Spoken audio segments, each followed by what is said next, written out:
Estas son las entrevistas del Museo de la Memoria y los Derechos Humanos. Hoy es jueves 29 de septiembre del 2011. Estamos en la Florida con don Hugo Ocampo. Don Hugo, me gustaría que se presentara. Bueno, yo me llamo Hugo Ocampo Paniagua, soy abogado, nací en esta ciudad de Santiago el año 1930 y buena parte de mi vida se transcurrió aquí en Santiago, donde seguí mis estudios y me recibí en la Universidad de Chile como egresé de la Universidad de Chile el año 1964 y recibí mi título de abogado el año 1967. Eh, Antes de recibirme de abogado, yo siempre trabajé durante mi época universitaria y antes de recibirme trabajaba en el departamento jurídico del Servicio Nacional de Salud de esa época. Eh, y cuando me recibí como abogado, fui designado el año 1958 como abogado de la 12ª zona de salud con asiento en Puerto Montt. Y desde el año 1958 hasta la fecha he residido en forma ininterrumpida en la ciudad de Puerto Montt. Aquí actualmente estoy accidentalmente por motivos de salud. Así, salud. Eh, y por eso que tengo vinculación con la zona respecto de la cual ustedes me manifestaban tener interés por mm, consultar conmigo qué experiencias o qué antecedentes tenía de este periodo luctuoso, terrible, que vivió nuestro país como consecuencia del golpe militar del año 1973. Usted, eh, junto con su formación académica profesional, también tiene una formación política. ¿Me podría hablar un poco también de esa formación política como usted? Claro, yo pertenecía a una familia que eran todos comunistas en mi familia. Desde luego mi padre, Salvador Ocampo, fue senador del Partido Comunista. Primero había sido diputado por Rancagua, después fue elegido como senador por Ñuble, Concepción y Arauco. Fue compañero de, del periodo con Elías Laferte y Pablo Neruda. Mi madre también era militante del Partido Comunista y ellos habían conocido, me refiero a mis dos padres en la zona norte. Mi madre era antofagastina, mi padre era iquiqueño, eh, a Luis Emilio Recabarren. Así que realmente ellos fueron un poco fundadores del Partido Comunista y bueno, por este antecedente político yo siempre estuve desde mis primeros años muy ligado al Partido Comunista y a toda la actividad política que se ha desarrollado o se desarrolló desde esa época prácticamente hasta el golpe militar del 73. Eh, Así que yo junto con estudiar siempre milité primero en la Juventud Comunista y después en el Partido Comunista mismo. Así que siendo militante del Partido Comunista precisamente en Puerto Montt, miembro del Comité Regional del Partido Comunista, eh, me tocó este suceso sangriento y lamentable para el país del golpe militar.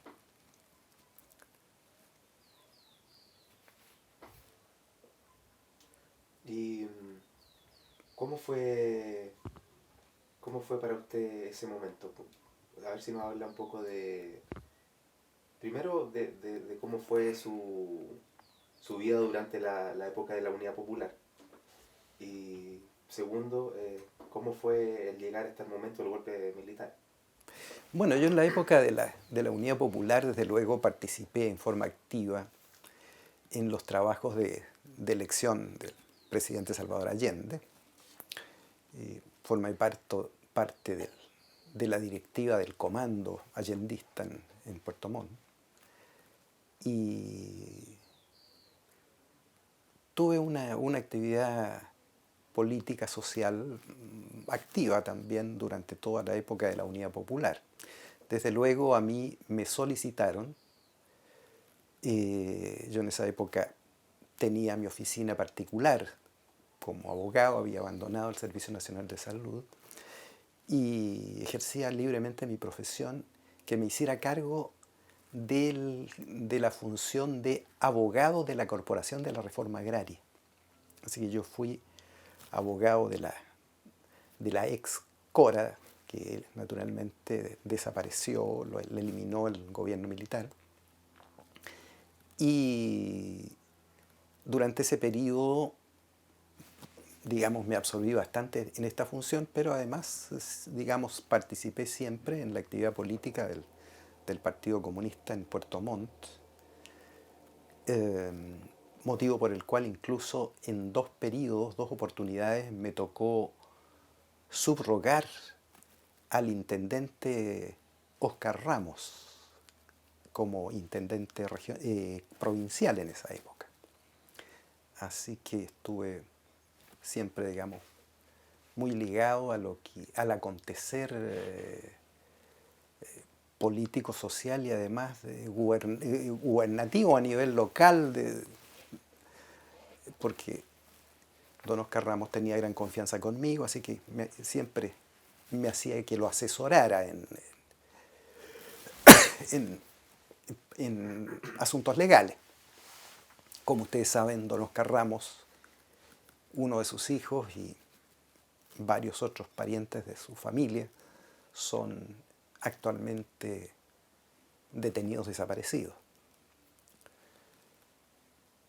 Así que, como les digo, yo tuve una muy activa participación en el trabajo de la Unidad Popular y naturalmente también en el aspecto administrativo del cumplimiento de las tareas. Me tocó una bastante problemática y difícil, como fue el problema de las expropiaciones ahí en la provincia de Yanquihue. Pero bueno, tratamos de cumplir esa tarea con el mayor criterio y ciñéndonos a la pauta que oportunamente el gobierno de la Unidad Popular dio sobre estas materias. ¿Cómo fue ese proceso a ver si nos puede profundizar un poco el tema de la Cora, el trabajo en la Cora? ¿Qué es lo que recuerda de eso? Bueno, el trabajo de la Cora, desde luego,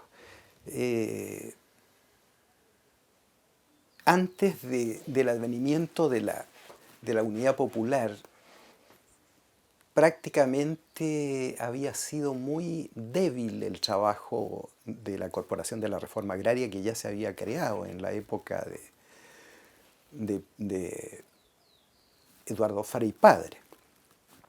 Se habían expropiado un par de fundos de carácter maderero más bien en la zona de Fresia, pero después, al advenir el gobierno de Salvador Allende, hubo una gran intensificación en el campo de la formación del movimiento sindical agrario, que era bastante, digamos, incipiente en esa zona.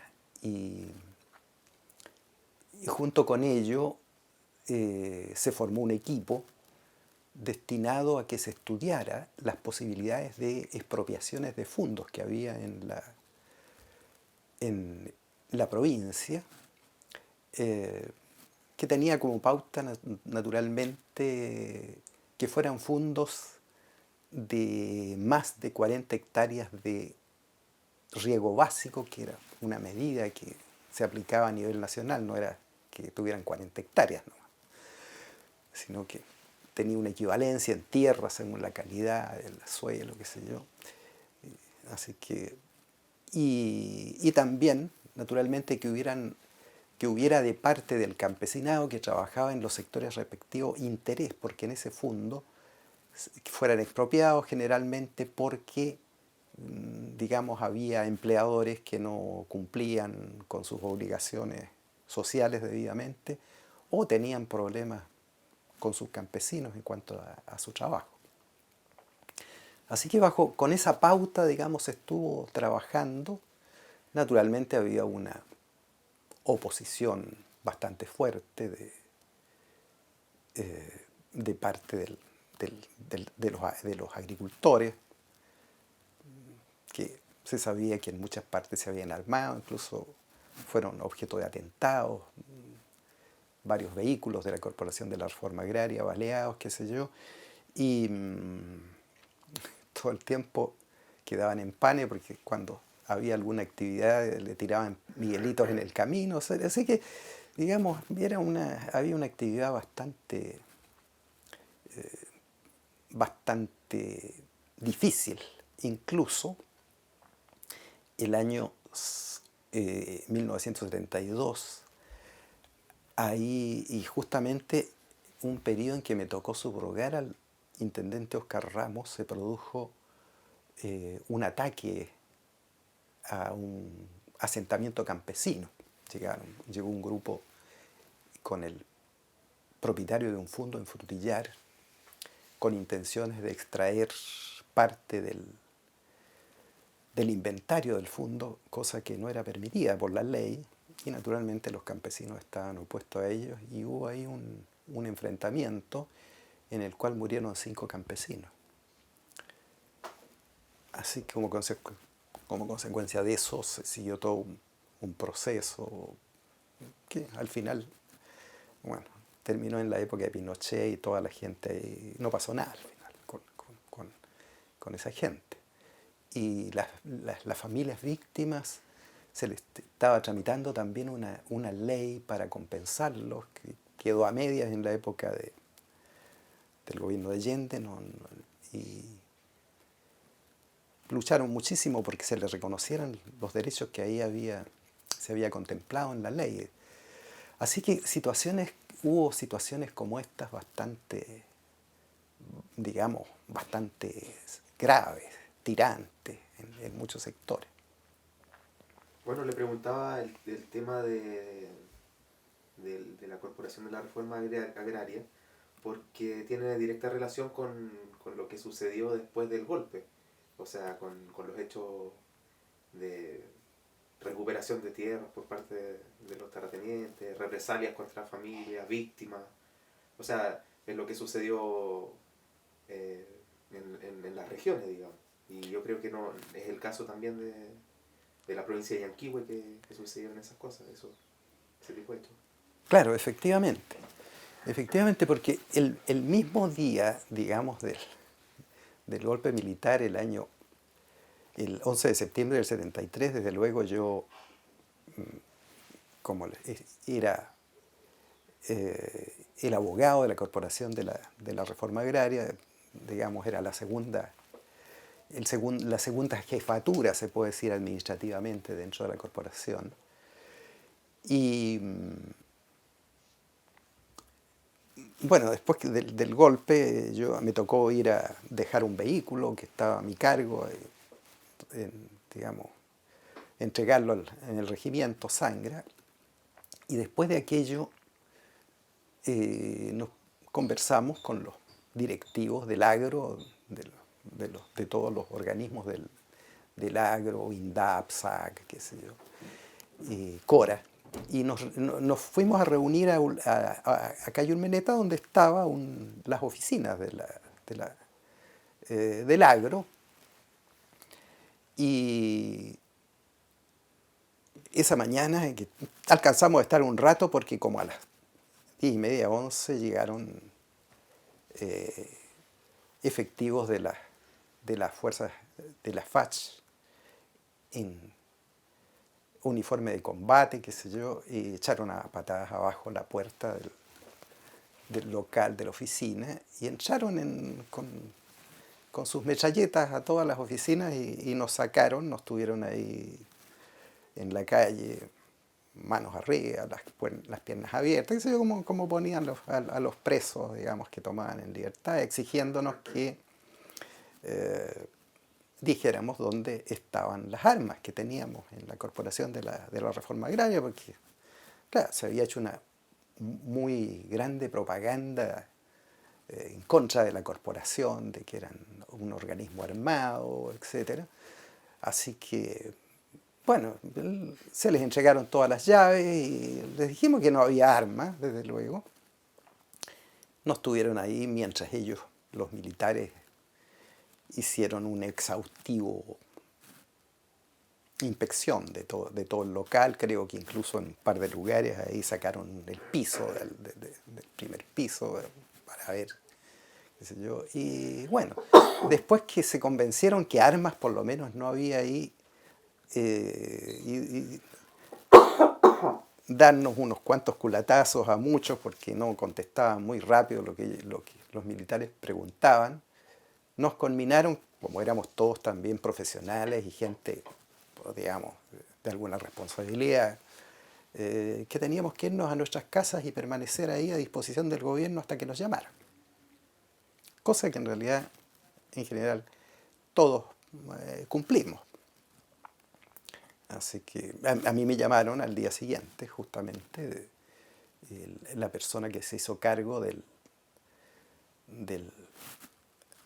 la Corporación de la Reforma Agraria, y que lo habían designado, parece, para todo lo relativo al agro, un señor de apellido Elkers. Y incluso yo lo conocía de mucho antes y tenía una relación personal cordial con él. Y me dijo que no, que si quería podía seguir trabajando, incluso en la Cora, que no tenía problemas conmigo. Naturalmente, cuando llegué a lo que era mi oficina, no quedaba ni un papel. Me habían sacado todos los libros que yo tenía, etc. Y naturalmente toda la documentación, que estaba muy ordenada, de acuerdo a la normativa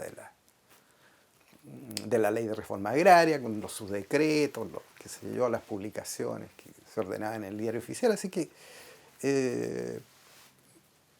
no, yo le dije que no podía seguir trabajando por las razones políticas que él conocía.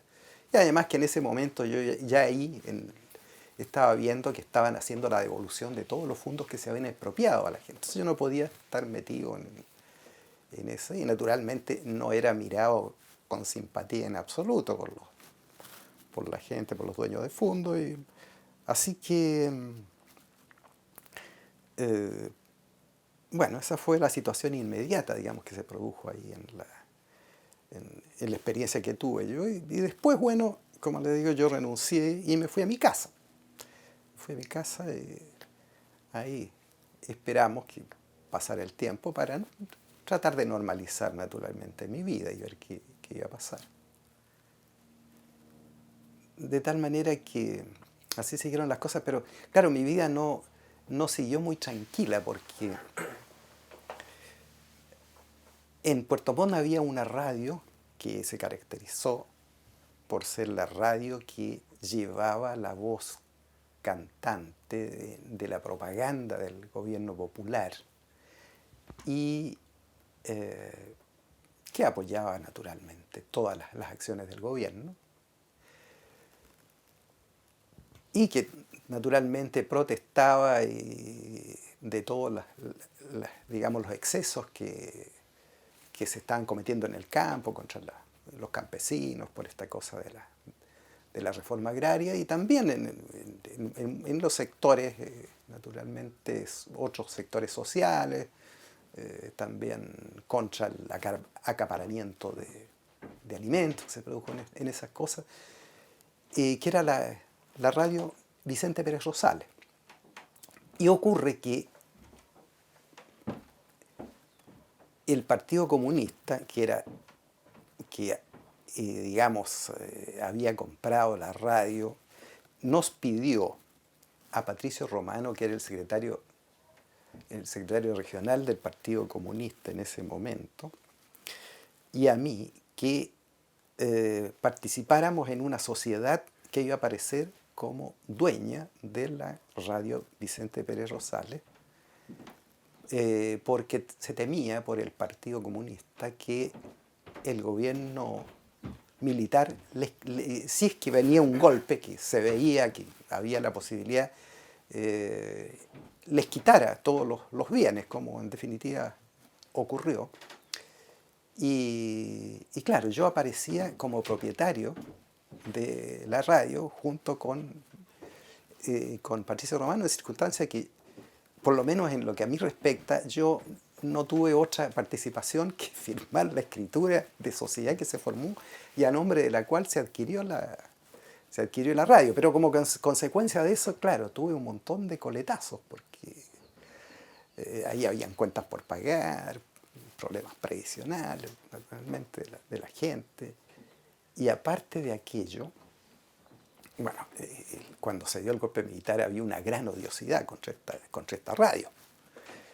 De tal manera que me citaron en una oportunidad y como yo aparecía ahí como propietario, y andaban buscando, en especial los militares, las llaves de una tremenda caja de fondo antigua que estaba no sé cuántos años, una caja de fondo de esas antiguas que tenían como 1,5 metros de altura, porque no sabían qué es lo que había en la caja de fondo. Y ocurre que yo no tenía idea de qué pasaba con las radios. Ahí había el partido designaba administradores de la radio. Pero, así que yo les di esta explicación, se quedaron, bueno, relativamente conformes, pero a los días que me habían citado para estos efectos, la persona que estaba a cargo de la administración, a la cual yo ni conocía, llegó a mi casa una noche y me fue a entregar las llaves de la radio, de la caja de fondo y toda la cuestión. Porque él también sabía, lo andaban buscando a él por este asunto de las llaves. Y como andaba ya en clandestino, entonces se le ocurrió nada mejor que irme a dejar a mí las llaves. De tal manera que, bueno, recibí esas llaves y como sabía digamos, el interés que había y en algún momento se iba a saber que ahora tenía yo las llaves, me decidí tomar la iniciativa de ir yo a la jefatura militar y decir lo que había pasado. De que me habían ido a entregar las llaves, no sabía quién, pero la persona que estaba a cargo de la administración del diario, porque llegó una noche y me entregó, como le digo, hacía la carrerita en mi casa. Así que, bueno, ahí como consecuencia de eso sí me tuvieron detenido una mañana, mientras ellos iban a la caja de fondo a ver qué diablos era lo que había, porque me imagino que pensaban que a lo mejor ahí habían bombas, qué sé yo, armas, y como andaban desesperados buscando las listas del plan Z, quién sabe qué era lo que andaban buscando. Bueno, pasó lo mismo que la experiencia anterior, ya vieron que en la caja de fondo lo que habían eran papeles, no, creo que no había ni plata, o muy poca cantidad de dinero. Así que, bueno, pero como consecuencia de eso ya me citaron y me hicieron una especie de consejo sumario ahí de militares, donde está un representante de Carabineros, uno de la FACH, del Ejército,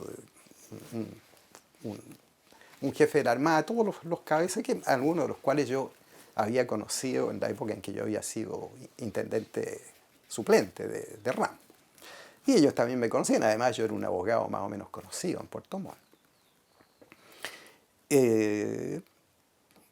Digamos, tuve un trato relativamente aceptable. Y bueno, me hicieron un interrogatorio de todo lo que yo conocía, y que, claro, ellos sabían que los puntos que yo calzaba, que era comunista, que era miembro nacional, porque ya tenían la lista de toda la gente. Me insistieron de nuevo en, qué sé yo, en que diera los nombres de la gente del comité regional, que no era ningún misterio, porque en esa época, digamos, la gente del comité regional era gente que había actuado o actuaba públicamente, muchos dirigentes sindicales habían. Así que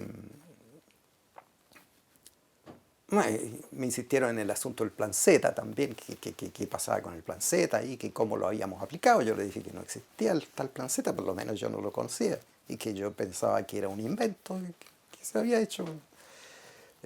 Bueno, ahí no les pareció muy bien estos comunistas tales por cuales, etcétera, etcétera. Bueno. Y armas, ¿qué pasa con las armas? Sabemos que a la provincia llegaron armas. Le dije, mire, yo en realidad en los dos cargos, ahí en la Cora ustedes hicieron una inspección en las dependencias, ahí trabajaba yo. eh, en la intendencia jamás tuvimos nosotros conocimiento de que hubieran armas acá o que llegaran armas. Ustedes han registrado la intendencia y aquí me imagino que no han encontrado ni señas de que hubiera armas en este lugar o que hubiera antecedentes documentales que probaran o de alguna parte extrajeran a ustedes que aquí habían llegado armas a la provincia. Bueno, como le digo, ahí me hicieron un interrogatorio más o menos largo y, bueno, en definitiva, me dejaron muy conminado de que tenía que permanecer tranquilito en mi casa, porque me iban a estar vigilando, etcétera, y naturalmente ahí me ficharon, tomaron fotografías por todos lados. Pero como yo era una persona muy conocida, ya, digamos, no es mucho lo que avanzaron.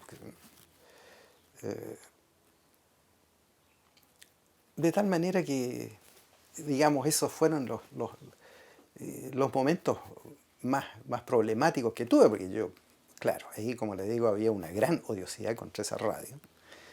Y, y suponían que yo había tenido una participación más o menos personal. Bueno, pero ahí, una vez que revisaron toda la documentación, etcétera, se dieron cuenta que lo que yo había señalado, incluso con la interrogación seguramente del mismo personal de la radio, que ni me conocían a mí. Así que, bueno, entonces, ya, digamos, esas experiencias inmediatas, digamos, al golpe militar ocurrió. Y también, desde luego, a propósito de esto, y en ese periodo muy seguido, y tal vez como consecuencia del conocimiento que tenían de mí, se inició un proceso de un grupo de campesinos y jóvenes del MIR que habían tomado el Fundo El Toro y que, situación que yo conocía en mi calidad de abogado de la Corporación de la Reforma Agraria, que había estado tomado por mucho tiempo y que no había sido expropiado a pesar de la petición que hacían los campesinos, porque no se ajustaba a las pautas que había dado el gobierno. O sea, era un fondo de menos de 40 hectáreas de riego básico, era un campesino mediano, no tenía problemas, o por lo menos el personal, bueno, digamos, era inexpropiable porque estaba bajo la pauta de las 40 hectáreas de riego básico, aunque habían un par de campesinos ahí que estaban pidiendo que se expropiara, pero no se había expropiado por este motivo. Entonces, esta gente y con el apoyo de unos jóvenes del MIR que llegaron ahí, mantuvieron ocupado ese predio y los pilló a ellos haciendo esta ocupación ilegal, desde luego, del fondo, el 11 de septiembre del 73 y tomaron presos ahí a ocho personas y se inició en contra de ellos un proceso. Y a mí el jefe de plaza, el don Sergio Lee, indicó que me designaran como abogado defensor. Entonces, un buen día fui citado yo, eso sería en octubre, a la Fiscalía Militar. Había ahí dos colegas, dos abogados, ambos de Santiago, un colega de apellido Encalada, que era auditor de la FACH, y un colega que era el fiscal, un colega de Carabineros, que lo habían llevado también de Santiago. Ellos dos estaban a cargo de este proceso. Y ellos me notificaron que había sido designado de abogado de turno para hacer la defensa de unos campesinos que habían detenido en Fresia, así que no, yo les dije que en principio no tenía idea bien de lo que se trataba, no tenía inconvenientes en aparecer como abogado de turno, de tal manera que me vi involucrado en esta situación. Así que me citaron un día determinado, pusieron a mi disposición la documentación, me dijeron que iba a haber consejo de guerra más o menos en unos 8 días más, así que me impusiera de la documentación. Me entregaron ahí un par de expedientes. Claro que cuando me impuse de estos antecedentes, ya me di cuenta que aquí la cosa no estaba nada clara, porque primero se trataba de un procedimiento en el cual se pedía la pena de muerte para 6 de los campesinos que estaban involucrados y atribuyéndoles haber tenido, junto con unos jóvenes del MIR que los ayudaban, haber tenido la intención de asaltar el retén de Carabineros de Fresia. Y junto con ello había un expediente anexo donde se les atribuía a ellos tener un parque de armamento impresionante, desde low, antitanques, ametralladoras .30, qué sé yo, un armamento, claro, completísimo, que un poco contrastaba incluso con la cantidad de gente que había ahí. Explosivos. Y claro, y empecé a ver, las declaraciones de esta gente, que los presos declaraban cosas que no tenían nada que ver con lo que aparecía en los antecedentes. O sea, ellos hablaban de que uno de ellos era dueño de un rifle, cosa que era muy corriente entre los campesinos, de estos rifles de 22 milímetros que sirven para cazar pájaros. Y entonces discutían de esto, que de quién era ese rifle, y también aparecía que había una pistola que parece que habían llevado uno de estos cabros del MIR. Y también entre ellos había una serie de contradicciones. Entonces,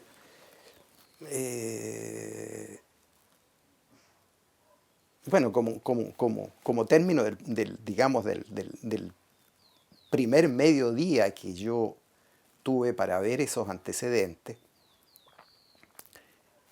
fui a hablar con los dos abogados que estaban a cargo de este asunto, y les dije, mire, pero ¿cómo ustedes designan un abogado cuando aquí hay 6 condenados a muerte? En primer lugar, eso no me lo habían advertido. Normalmente lo lógico es que por lo menos haya un abogado por cada uno de los que están propuestos con una pena tan grave. Amén de ello, si ustedes se imponen de los antecedentes, me imagino que los habrán mirado, lo mismo que yo he hecho ahora en forma bastante rápida, se habrán dado cuenta que entre ellos hay, incluso para las armas que ellos reconocen que había ahí, que eran 2 escopetas y una pistola, contradicciones de quién era el dueño de qué cosa. Porque a ellos les imputaban la infracción de la ley de armas, que acababa de ser modificada, elevando pero enormemente las penas por el gobierno militar. Incluso, cosa que antes del golpe militar no existía, no existía la pena de muerte en la primera ley. En esta la habían incorporado la pena de muerte y por eso que era posible aplicar la pena de muerte por la tenencia de determinado armamento, como el que figuraba naturalmente en, aparentemente en poder de la gente en la documentación anexa que me habían entregado para estudiarla. Así que, y por lo demás había otra gente que no tenía nada que ver, un profesor de Yanquihue que había alojado una gente, así lo declaró él. Bueno, estos colegas me encontraron, por lo menos no sé si eran sinceros conmigo, pero me encontraron toda la razón. Me dijeron, claro, en realidad, colega, usted tiene la razón.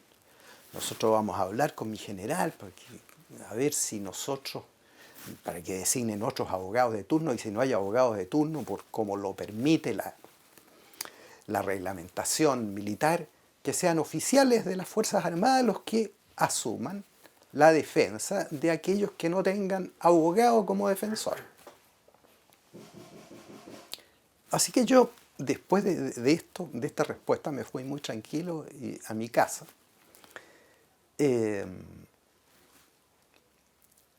Y me dijeron ellos que me iban a avisar para cuando se fije el Consejo, digamos, el Consejo Militar, el Consejo Militar en tiempo de guerra, y donde yo tendría que participar, y ellos me iban a indicar ahí a quién iba a defender de los que estaban ahí acusados. Bueno, transcurrieron como 5 o 6 días y me llamaron un día estos colegas que he mencionado, de Carabineros y de la FACH, y me dijeron, colega, ¿sabe? Tiene usted que hacer la defensa. Bueno, pero ¿cómo es esta cosa de la defensa? Cuéntenme ustedes. Me dijeron, ¿sabe? Hablamos con mi general de la manera de pensar suya, y mi general ha dicho, no, ningún otro abogado que no sea el abogado Hugo Campos va a tener defensa aquí. Creemos que es un abogado suficiente para hacer esta defensa. A todo esto, el Consejo estaba citado 2 días después de que me estaban a mí dando esta explicación. Entonces yo les dije, yo no puedo hacer la defensa en estas condiciones, no, me niego. Me dijo, colega, usted no puede negarse porque usted en este momento está afecto al Código de Justicia Militar. Así que usted verá, usted hace la defensa o usted se atiene a las consecuencias. Y como yo sabía lo que estaba pasando en esa época, naturalmente, no me quedó otra que apechugar. Dije, bueno, voy a ver qué puedo hacer con respecto a esta situación. De tal manera que había aquí un aspecto que podía ser aprovechado para la defensa, que era el hecho de que la ley se hubiera modificado a través de un decreto ley se modificó esta ley que había sido dictado en la época del gobierno de la Unidad Popular, exigido por la situación que se había planteado antes y la presión de los militares y la derecha, y que acusaban que había un armamentismo entre los sectores populares. Entonces se había dictado esta ley, pero digamos era una ley que penaba a los que tuvieran armamento a su cargo, y el gobierno militar, por ahí por el 18-19, dictó un decreto ley donde aumentó la penalidad enormemente. Pero a estos jóvenes los habían detenido el mismo 11 de septiembre. De tal manera que, de acuerdo a los principios jurídicos universalmente reconocidos, y eso se contemplaba incluso en la Constitución del año 1925, que todavía estaba vigente, existía lo que se llama la irretroactividad de la ley penal.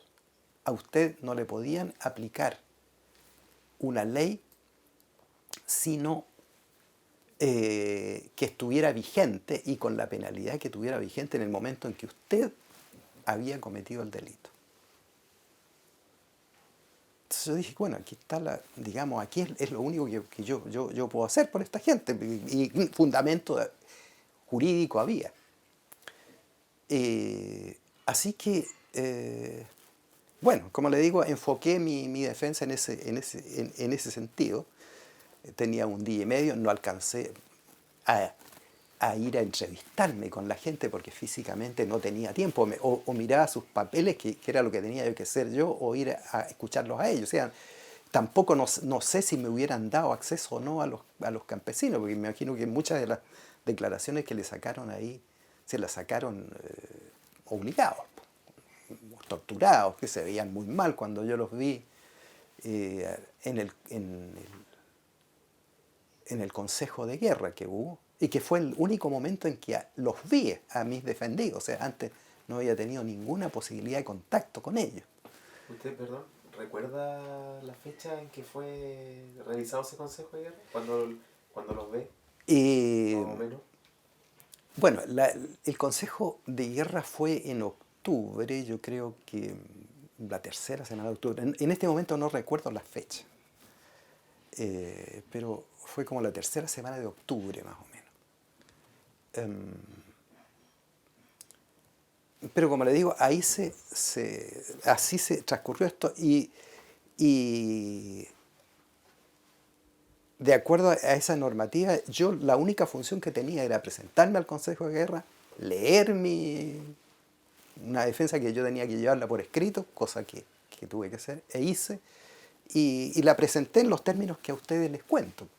Pero a propósito de esto, uno de las familias de los condenados y propuestos en ese momento, de los imputados, de los acusados, había tratado de conseguir y contratar un abogado que trabajaba en la oficina del abogado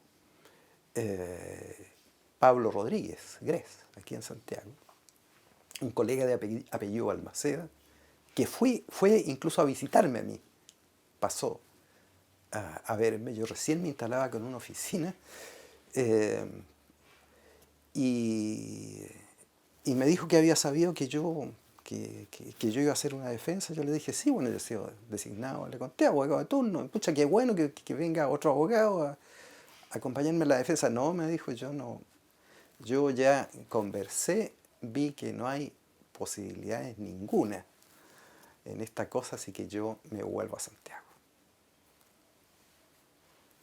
Bueno, así que como le digo, eso ocurrió el día antes, o 2 días antes del Consejo de Guerra. Eh, y bueno, y en estas condiciones, como le digo, se desarrolló este Consejo de Guerra, que en realidad, en definitiva, fue para mí un show destinado justamente a liquidar a esta gente que estaba detenida ahí, a los 6 imputados, y no sé, justificarse. Como no llegó la caravana de la muerte allá, el señor Lee tenía que hacer el mérito, se supone, como represor también. Pero lo cierto es que a los pocos días fueron fusilados estos 6 campesinos. Es decir, en realidad de ellos, 1 o 2 eran campesinos y los otros eran unos jóvenes de distintas actividades, estudiantes, un par de ellos, trabajador, empleado, otro, pero que ellos sí reconocían en sus declaraciones, las vi, ser miembros del movimiento de izquierda revolucionario y estar ayudando a los campesinos. Así que, bueno, esas fueron digamos, la experiencia inmediata mía con el golpe militar. Después, naturalmente, yo anduve bastante asustado, le confieso, porque pensé que después de haber leído toda la documentación esta, donde figuraba además un montón de gente a quien yo conocía, como ayudistas de la gente que ahí estaba procesada, qué sé yo, gente del MIR, pensé que mi vida estaba bastante en peligro. Así que claro, incluso los mismos compañeros me dijeron, mire, usted sale de esta cuestión, o sea, quédese tranquilito en su casa. Y bueno, Y así. no sufrió hostigamientos posteriores, persecuciones? Mire, aquí ocurrió una cosa conmigo muy especial. Resulta que, bueno, yo era un abogado conocido, éramos relativamente pocos los abogados en Puerto Montt, había una gran familiaridad entre nosotros, y el abogado que designaron como fiscal militar en tiempo de guerra era don Jorge Ebensperger Aburto, colega con el cual yo tenía una relación muy cordial, de amistad. Y, y claro, cuando empezaron porque me llamaban por teléfono, me molestaban, para que me presentara, incluso me habían llamado para que me presentara al regimiento, y que llevara una maletita. Entonces yo llamé al Alberto Bensperger y le conté la cuestión. Me dijo, mira, quédate tranquilito en tu casa, yo no sé que haya ninguna orden en contra tuya, voy a consultar con el señor Lee, o con el coronel Lee, y así que tú permaneces tranquilo en tu casa, tú no te muevas a ningún lado. Eh, Incluso mi señora, que era profesora, que es profesora y que hacía clases en el Instituto Alemán allá, no, tenía vinculaciones en ese medio bastante, un medio poderoso ahí los alemanes, y con los cuales justamente por esto habíamos llevado mucho conocimiento, con mucha de esta gente que ahora estaba ahí ocupando puestos importantes. Uno de ellos era el sacerdote que era, eh, que era sacerdote del ejército, el señor Picardo, que lamentablemente falleció. Y también Elena lo llamó y le dijo, oye, ¿qué pasará con Hugo? Que lo están llamando por teléfono. También dijo que iba a hablar con Lee para ver qué pasaba conmigo. Y también él le recomendó que yo permaneciera en mi casa tranquilo. Lo cierto del caso es que en algún momento el colega Ebensperger me comentó a mí, mira, me dijo, cuando conversé con Lee, me dijo que Lee te conocía a ti. Claro, me conocía porque cuando para las elecciones que hubo en ese periodo, el intendente Ramos me llamaba siempre como su asesor. Entonces yo estaba en la reunión con ellos ahí, y con Lee habíamos conversado muy cordialmente, tomando café, qué sé yo. Así que hablábamos de una serie de cosas, y se había trabado una relación más o menos cordial conmigo. Incluso después del golpe me encontré un par de veces por la calle, se detuvo, saludó, qué sé yo. Con lo cual los otros se quedaban muy extrañados, que este paria está siendo saludado por él. Y le había comentado a Alberto Bensperger, le dijo, mira, si yo conozco Campo, así que yo sé qué piensa, pero no es un tipo peligroso, así que dile que se quede tranquilito en su casa nomás, y que mientras yo no dé la orden, él no se mueve para ningún lado. Lo cierto del caso es que parece que con estas recomendaciones, le digo, yo pensaba que me iban a ir a molestar a la casa, como lo hicieron a mucha gente que tuvo mucho menos que ver con la Unidad Popular que yo. Eh, no, no fueron ni siquiera a allanarme la casa. Así que después de esto, como le digo, después de estas experiencias, me dejaron tranquilo, y bueno, digamos, al poco tiempo pude incluso reanudar mis actividades profesionales, normales, qué sé yo. ¿A qué se dedicó usted, profesor? ¿Qué durante los años 70, digamos, después de esos episodios? Bueno, después de esos episodios, trabajé como hacían cualquier otro abogado. Desde luego, ya me habían advertido que no hiciera defensas en los consejos de guerra, que naturalmente con lo que me conocía la gente a mí, muchos acudían a mí para que yo lo fuera a defender a los consejos de guerra. El mismo Alberto Spergen me comentó, mira, no vayas porque basta que tú estés presente ahí para que van a decir este abogado comunista, así que a los que están procesados ahí les vas a hacer un flaco favor. Así que no, digamos, así que yo seguí haciendo las defensas normales que hacen cualquier otro abogado en materia laboral. En esa época tenía mucha. Y también en materia civil, de familia, qué sé yo.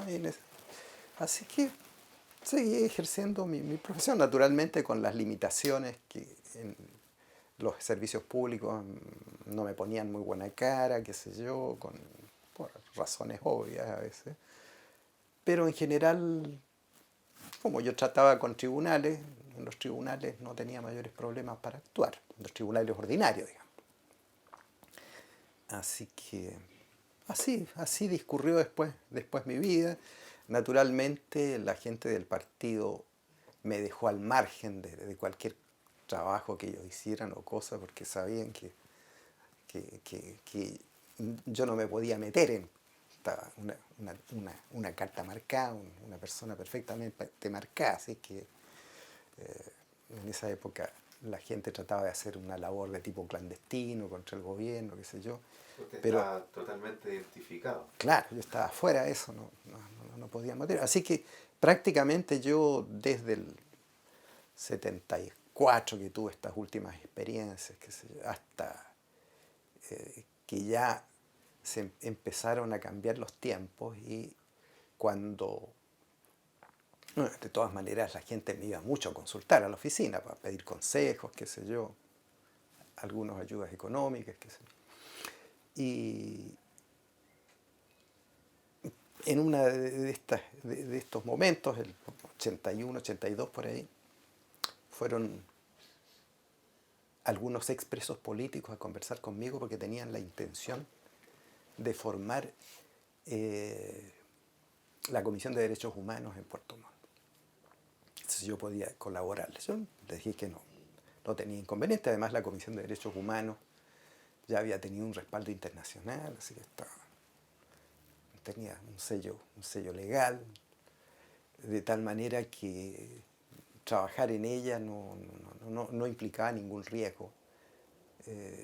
En lo personal, para mí, que fueran a decirme, mire, de nuevo usted está metiéndose en la actividad política, no, es una actividad propia de mi profesión, especialmente tomar defensas de ese tipo y, claro, sin poder ir a los tribunales de militares, sí, pero ante las cortes de apelaciones donde se estaban eh, se estaban especialmente poniendo recursos de amparo en favor de los presos. Yo no tenía inconveniente de ir a la corte, a alegar, qué sé yo. Así que eh, me hice, me incorporé, digamos, a la Comisión de Derechos Humanos en esa época y seguí trabajando en ella hasta más o menos la elección de, de Elwin. Así. ¿Cuáles fueron las labores principales que llevaron a cabo en esa comisión? Mire, bueno, ahí esa comisión eh, acudía naturalmente toda la gente que era perseguida por muy distintos motivos.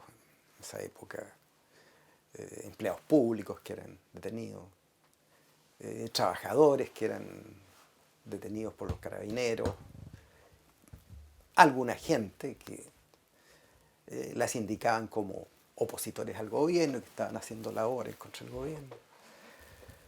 Así que esa era la labor que desarrollaba la Comisión de Derechos Humanos de Puerto Montt. ¿Para qué le digo que de luego faltaba tiempo a eso para ver cosas? Además se iniciaron las protestas, de tal manera que en las protestas caía mucha gente presa, detenida, y bueno, ahí ahí yo participé, digamos, yendo a los cuarteles carabineros, qué sé yo, a consultar por la situación de los presos, tratar de que los dejaran en libertad a los presos y detenidos, interponer recursos de amparo, desde luego, cuando estaban, qué sé yo, más de un día detenidos. Así que ahí me tocó una actividad bastante activa, digamos, en ese sentido. Así que, y más adelante, digamos, ya las cosas fueron cambiando y como ya habían organizaciones que rebasaban un poco los marcos tradicionales, los frentes cívicos, donde se incorporaron desde demócratas cristianos, socialistas, radicales. ¿No? Bueno, empezó a reunir incluso alguna gente de derecha. Así que ahí también yo fui ayudando, participando en algunas cosas. Y naturalmente ya para la campaña, para las famosas, plebiscito que se hizo del sí o el no, para ver si Pinochet continuaba o no en el gobierno. Naturalmente ya ahí ya entré yo a participar de nuevo políticamente, aparte de lo que hacía en la Comisión de Derechos Humanos.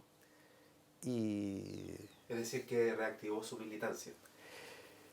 claro, pero no en forma interna. No me metía para nada en reuniones internas del partido. No podía asistir yo a reuniones del partido, sino que cuando querían algo, alguien iba a conversar conmigo. Punto. Entonces yo podía transmitir una manera de pensar a una reunión con gente más amplia, pero Y no. eso obedecía a las decisiones anteriores también que habían tenido con su militancia en el partido. Claro, bueno, la gente me conocía, pues sabía que yo no, en realidad no he cambiado, no cambié, ni he cambiado de manera de pensar hasta el momento. Así que, la gente sabía,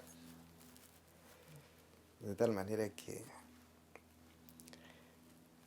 digamos, eso es en lo grueso, digamos, lo que yo recuerdo de esta época negra. Y como les digo, yo prácticamente, claro, si ustedes me preguntan de experiencias de tipo político personal entre el 74 y el 80, ahí hay un vacío, porque yo, por razones obvias, estaba al margen y tampoco incluso la gente del partido se metía conmigo. Así que... Y después, como les contaba, yo reanudé ya a través de la Comisión de Derechos Humanos mi participación. En la Comisión de Derechos Humanos, ¿con qué organismos tenían vinculación? Bueno, de luego con la Comisión Central de Santiago, vamos, y organismos en realidad especiales. eh, Nosotros no teníamos contacto con, prácticamente los contactos con organismos internacionales, de luego los llevaba se llevaban a nivel central, con Cruz Roja, qué sé yo, ¿no? Así que, digamos, no teníamos mucha vinculación. Además, por el 82, 83 ya estaba mucha gente, por lo menos allá, en esa zona, eran relativamente pocos los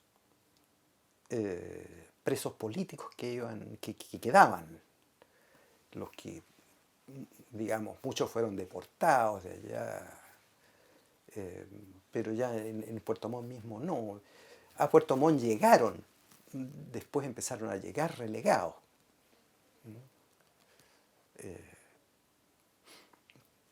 Así que, bueno, ahí también la Comisión de Derechos Humanos asistía a la gente que llegaba relegada.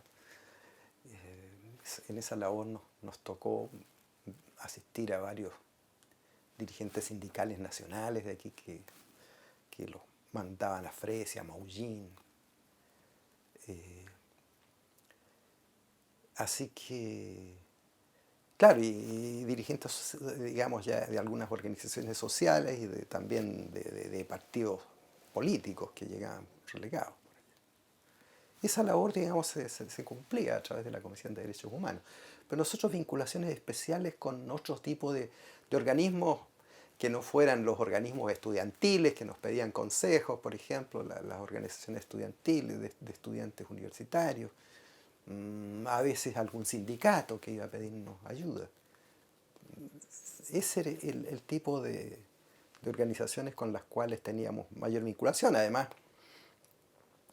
y los partidos de izquierda, en especial, después lo hizo la democracia cristiana, ayudaban a la Comisión de Derechos Humanos porque a veces había que mandar a alguien a alguna parte para juntar algunos fondos.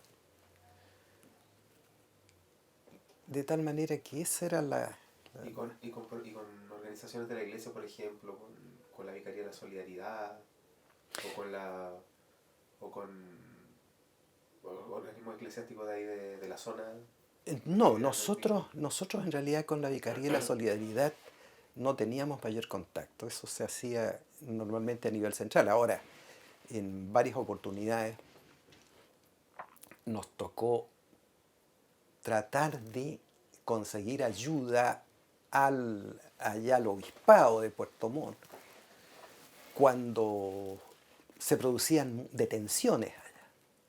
Entonces, para ver cómo se podía ayudar, especialmente la gente que llegaba a los cuarteles de carabineros o de investigaciones que eran torturados.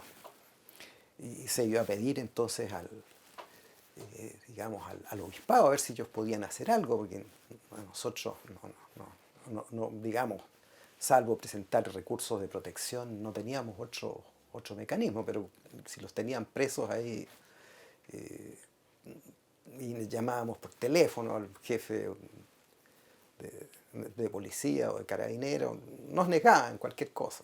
No, esta persona no la conocemos, no está aquí. Así que ahí con el padre Serna, por ejemplo, nos tocó conversar mucho porque él, digamos, en 2 o 3 oportunidades trató de ayudar a gente. Pero el obispo no era muy dado a tener tampoco contacto con nosotros, ¿no? Incluso le pedimos un par de veces que nos recibiera, pero rehuía, ¿no? En cualquier explicación, en fin, que nos daba una fecha, no podía en esa fecha, en fin, de parte del obispado ahí o del arzobispado no tuvimos ninguna colaboración, digamos. Como le digo, ahí el padre Serna trataba, en fin, él mismo, me consta que hizo algunas llamadas por teléfono, qué sé yo, a carabineros, a investigaciones, pero el obispo rehusaba, trataba de sacarle el cuerpo, no quería saber de esta situación. Esa fue la situación que teníamos en ese momento. En la época de las movilizaciones sociales fue muy violento lo que sucedía allá en Puerto Montt. Bueno, hubo movilizaciones sociales bastante fuertes, generalmente encabezadas por los profesores de la HECH y por los estudiantes, especialmente de la ULA, de la Universidad. Me tocó ir a sacarlos, un día los sacaron en micro, los sacaron detenidos de la sede de la ULA y los llevaron presos. Y dije, bueno, pero bueno, era para asustarlos nomás los cabros. Pero los patearon algunos bastante, o sea, sufrieron daño físico, pero a la generalidad no fue mucho los problemas que tuvieron. Ahora, a la gente de la HECH también tuve una experiencia ahí porque a los dirigentes de la HECH, que era el organismo que habían formado la gente del magisterio, usted sabe, a nivel nacional, eso. Allá también se organizaron y en una de las movilizaciones dirigentes de la HECH salieron en un auto a tirar octavillas, llamando a una movilización que se iba a hacer. Y justo los detuvieron.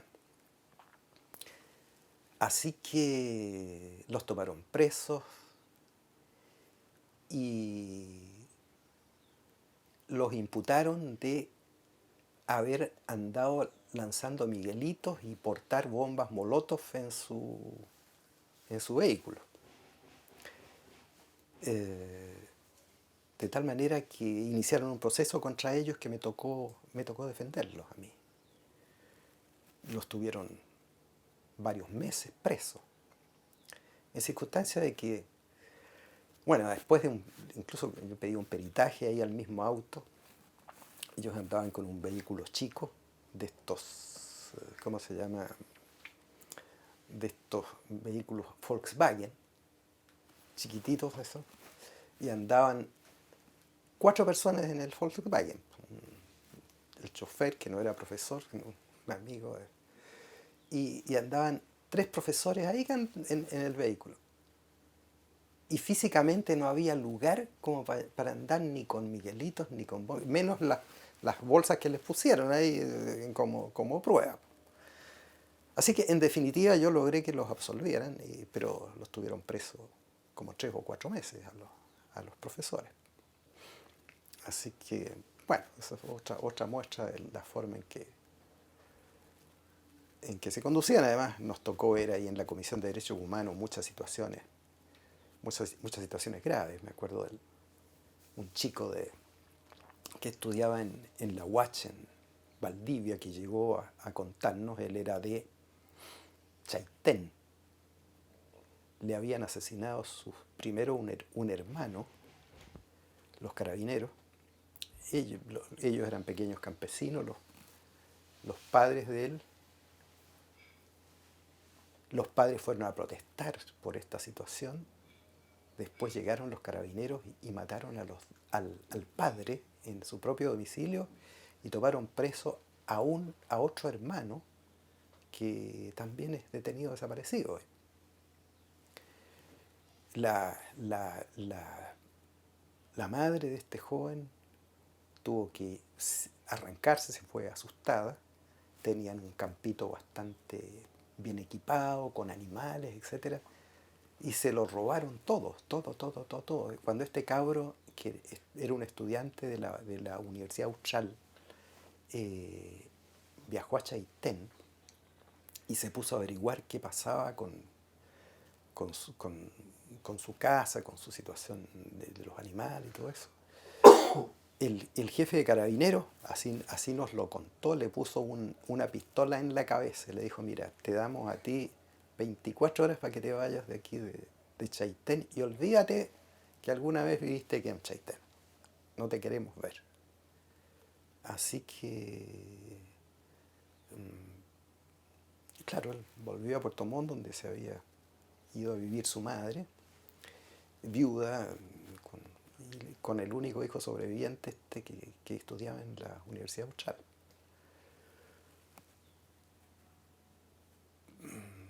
De tal manera que esta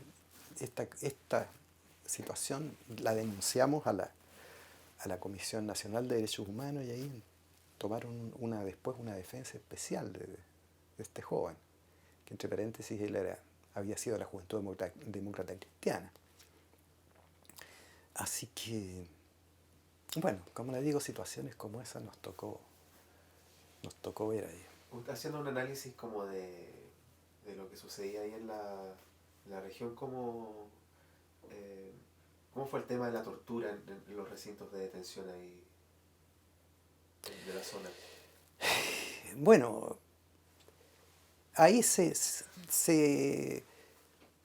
torturó gente, especialmente la gente que llegaba acusada de pertenecer al Partido Comunista o al MIR o socialista. Algunos dirigentes sindicales que los encontraban muy díscolos. Nos tocó ver, naturalmente, casos de tortura. Ahora, no sé cuantificadamente en relación a lo que pasaba en otros lugares, es difícil tener una pauta, yo no, pero que hubo gente que se torturó allá así. Nos tocó a nosotros ver muchas denuncias en la misma Comisión de Derechos Humanos a este respecto. Bueno, usted me dice que la comisión llegó hasta los primeros años del gobierno de Patricio Elwin, ¿no? Claro. Y ahí dejó de funcionar. ¿Cómo fue ese término? ¿Cómo se decide? Bueno, en verdad lo que ocurrió es que con el advenimiento del gobierno de Patricio Aylwin, la Comisión de Derechos Humanos a nivel nacional un poco eh, fue, digamos, fue controlada, se puede decir, en gran medida por la democracia cristiana. Entonces, justamente ellos, con alguna gente que era de esa tendencia dentro de la comisión a nivel local, incluso se saltaban la directiva y tomaban contacto con ellos. Entonces, digamos, los demás nos sentimos un tanto desautorizados y muchos, como ocurrió en mi caso, nos retiramos porque ya, bueno, si ya no la comisión no se necesitaba mayormente y había otra gente que quería cumplir esta función y que por lo demás, naturalmente, ustedes saben y comprenden, nuestra labor fue absolutamente a título gratuito, todo lo contrario. Nosotros nos tocaba muchas veces sacar plata de nuestro bolsillo para hacer labores. Así que bueno, ante ese cuadro, naturalmente, eh, muchos, como en mi caso, nos fuimos alejando de la Comisión de Derechos Humanos y después la Comisión de Derechos Humanos siguió funcionando, entiendo un poco, un tiempo más, pero yo realmente ya, debido a esa característica que tomó la Comisión de Derechos Humanos, yo me marginé, porque tenía otras cosas ya a esas alturas que me interesaban y que ya un poco la Comisión de Derechos Humanos se habían creado un montón de organismos, incluso de tipo oficial, que asumían defensa, entonces ya no había perdido mucho de su razón de ser. ¿Qué tan considerado fue el trabajo de esta comisión para los procesos de las comisiones de verdad, por ejemplo? Por ejemplo, en la Comisión Verdad y Reconciliación, eh, ¿consideró, digamos, trabajo que hayan ustedes realizado en la comisión? No tengo conocimiento de que eso haya ocurrido. No sé, porque como le digo, como ocurrió esta situación de que yo por lo menos me alejé de la Comisión de Derechos Humanos, no sé en qué medida hayan tomado contacto, pero yo creo que en la época en que funcionó la Comisión RETIC, por ejemplo, yo creo que ya no, la comisión allá de hecho casi no existía. Y digamos, no se llevaban actas ni una documentación muy completa. Un poco por temor a veces de dejar antecedentes que implicaran a mucha gente. Así que, claro, no sé. No creo que incluso la gente que siguió ahí en la comisión tuvieran muchos antecedentes que aportar a la comisión RETIC. En lo que a mí respecta, yo me presenté voluntariamente a la comisión RETIC cuando supe que estaba actuando en Puerto Montt para contarles mi experiencia con este proceso del que, del que me tocó participar y para darle cuenta a la comisión de qué es lo que había ocurrido en el caso de estos fusilamientos. A propósito de ese caso tiene un proceso que todavía Está continúa vigente, sí, sí. y que por estos días, si mal no recuerdo de lo que me han comentado, como que ya estaba un poco dilucidándose o cerrándose, ¿no? Claro, ahí el ministro Vera de la Corte de Apelaciones de Puerto Montt tiene en este momento este caso a su cargo. Incluso él me pidió una declaración también para este proceso. ¿Y, Así que, qué, y cómo lo ve usted? ¿Es probable que ya que que termine este proceso? ¿O usted cree que le queda más? No, yo creo que el proceso yo creo que no debe tener mucho tiempo más para trámite. Ahora que vayas a ver algún resultado de responsabilidades derivado de ese proceso, bueno, el señor Lee murió hace tiempo y las otras responsabilidades de la gente que actuó en ese consejo militar en tiempo de guerra, yo sé que el ministro tenía los antecedentes, ha tomado declaraciones. Me contó el del ministro el día que yo fui citado por él a prestar declaración. Así que, ¿a qué puerto va a llegar esto? Le confieso que no sé, pero mucha gente ha desaparecido de eso. Y, y digamos, claro, ahí quedó mucha gente, quedó el respaldo aparente que era lo que querían crear con estos consejos de guerra simulado, digamos, no simulado el Consejo de Guerra, sino el show que implicaba este Consejo de Guerra, en el cual se sabía que no se iba a hacer justicia. Entonces, claro, ahí van a decir, bueno, pero es que se hizo un proceso que de acuerdo a la época es el proceso legal que correspondía, así que sí, eso fue lo que trataron de cubrirse en esa forma en muchas partes. Y aquí en Puerto Montt, como le digo, yo tengo la experiencia viva y directa. ¿Usted una vez que ya termina su labor en la comisión, después siguió vinculado con el tema de los derechos humanos o se retira eh, definitivamente de esa línea de No, trabajo? yo no, digamos, no tuve, allá a nivel local, eh, digamos, en Valdivia hubo una organización del CODEPU que funcionó, digamos, más o menos bien, incluso en Ancud, donde estaba el- había un obispo que fue muy activo, el obispo Isern, eh, y que él ayudó mucho a la gente. Ahí también funcionó algo la Vicaría de la Solidaridad. Pero en Puerto Montt no, pues en Puerto Montt en realidad como la iglesia ahí se marginó un poco de estas actividades, no hubo ni vicaría, ni... Y Codepu eh, tampoco, digamos, no tuvo mucho funcionamiento, ya que yo sepa. Así que no, yo me marginé de la cosa de derechos humanos después del que asumirá Elwin, digamos. No, yo no. Pero usted tiene un hijo que siguió sus pasos, ¿no? Tiene un hijo que es abogado de Yo tengo derechos un humanos. abogado, un hijo abogado, sí. Claro, Tengo un hijo abogado, sí, que él estuvo participando en el CODEPU. claro. Bueno, no sé si usted tiene alguna otra cosa más que agregar a esta entrevista de la pauta que se había hecho o ya... No, más o menos en la conversación que hemos hecho, yo creo que estaba ahí más o menos la pauta. Digamos, hay muchas cosas, digamos, hay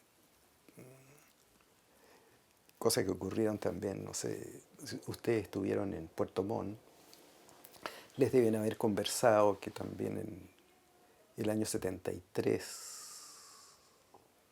fines de 73, hubo fusilaron a unos jóvenes deportistas que eran de la población Linz.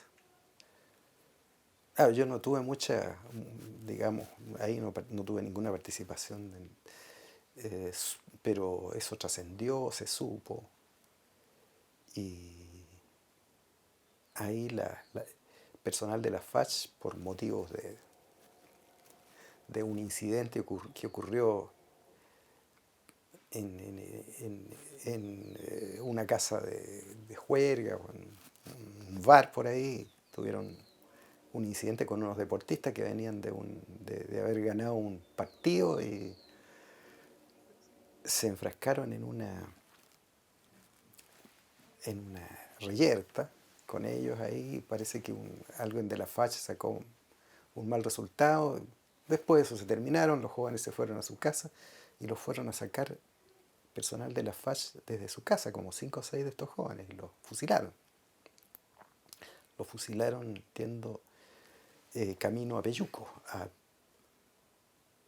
Claro, Y es un hecho que no tiene motivaciones políticas, no, sino no, no, como de abuso de poder. así es, meramente de ese tipo, sí. Y era muy común el abuso de poder ahí, esos episodios en la zona. Como... Digamos, se daban, claro, se daban. Y gente que estaba mal con un vecino y la acusaba de ser activista político, entonces el vecino pasaba serios problemas, de repente, hasta que se aclaraba el asunto. Ahora era más grave cuando el problema lo tenía con un uniformado, porque ahí no había caso. Digamos, ahí el uniformado tenía la razón y punto nomás. Así que eso ocurrió mucho en esa época. Así que ahí hubo muchos abusos de ese tipo, en materia de arriendos de casas, de qué sé yo, cosas de ese tipo. Una cosa, que ¿usted con su familia nunca pensaron en abandonar el país? ¿En irse al exilio? Bueno, una cosa que yo no le mencioné, que también fue un episodio de carácter personal que me tocó vivir. Mi padre, cuando ocurrió el golpe militar, se encontraba en México. Él cumplía incluso, no sé si una labor de gobierno allá, en México. Y naturalmente no pudo volver después del golpe militar. Así que él me hizo llegar una indicación eh, a través de un amigo, de un conocido del que viajó de México a Chile, un mexicano, que por qué no me iba yo a México. Y tal vez sería lo más conveniente. Era padre con 3 hijos. Y, y no, yo no quise, porque pensé que en alguna forma, aunque hubiera sido muy mínima, podía servir de algo aquí. Y así Así fue. que, sí, sí, sí, así fue. Bueno, una última pregunta. Me gustaría saber su opinión de qué le parece que este testimonio, esta entrevista, esté para consulta en el Museo de la Memoria, para la gente que quiera realizar investigaciones sobre materias de derechos humanos. Bueno, sí, de estar en el Instituto de la Memoria, no, digamos, no tendría inconveniente en principio. Las cosas que he manifestado son cosas que constan incluso la más grave en un proceso público, se lleva ante la justicia todavía. Así que no, en principio no tendría mayor inconveniente. Claro que si lo publican en el diario El Yanquihue de Puerto Montt no me agradaría. Bueno, don Hugo, muchas gracias. Le agradecemos su tiempo y gracias por su testimonio. Bueno, espero que ustedes salgan adelante con esta tarea que me parece muy, muy importante. Muchas gracias.